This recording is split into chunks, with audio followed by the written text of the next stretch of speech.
लगाया है चलो बुलावा आया है माता ने बुलाया है बुलावा आया है माता ने बुलाया है।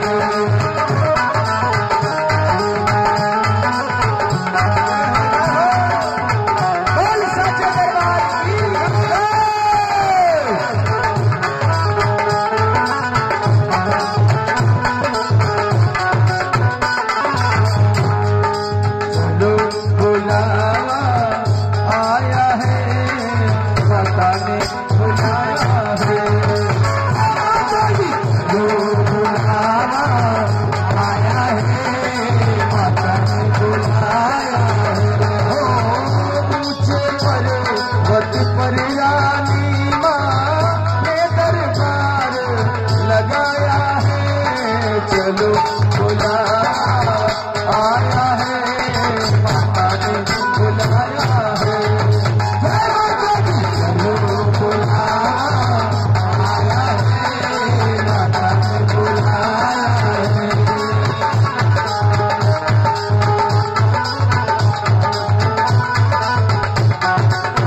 दरबार की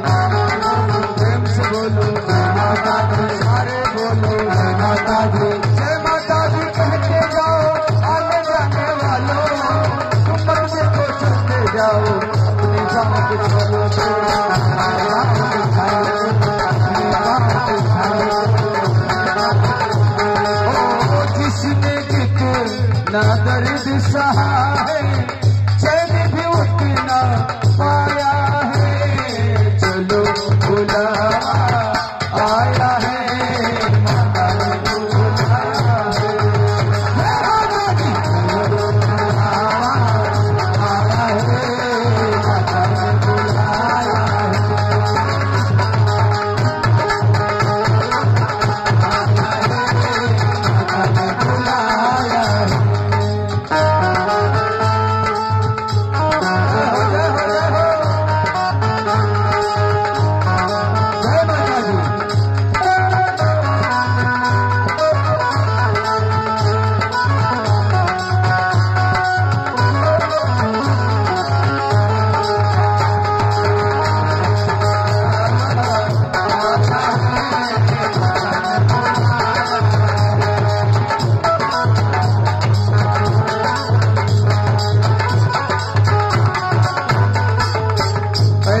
कहना है भक्त मां से कहता है क्या कहता है सारे जग में एक ठिकाना सारे गुरु के मारो का सारे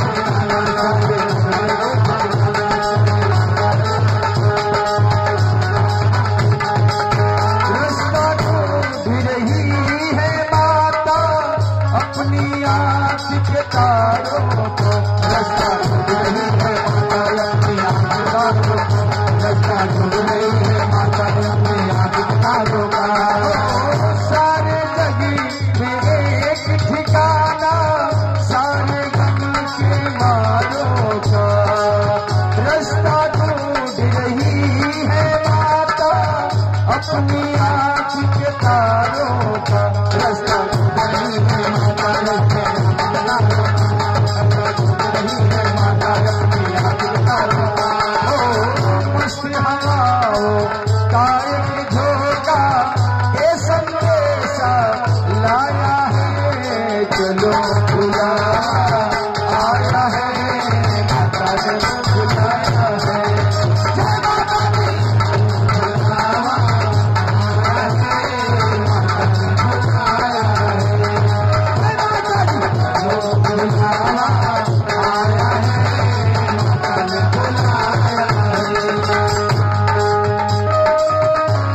कि माँ तेरे दरबार से जाता न कोई खाली,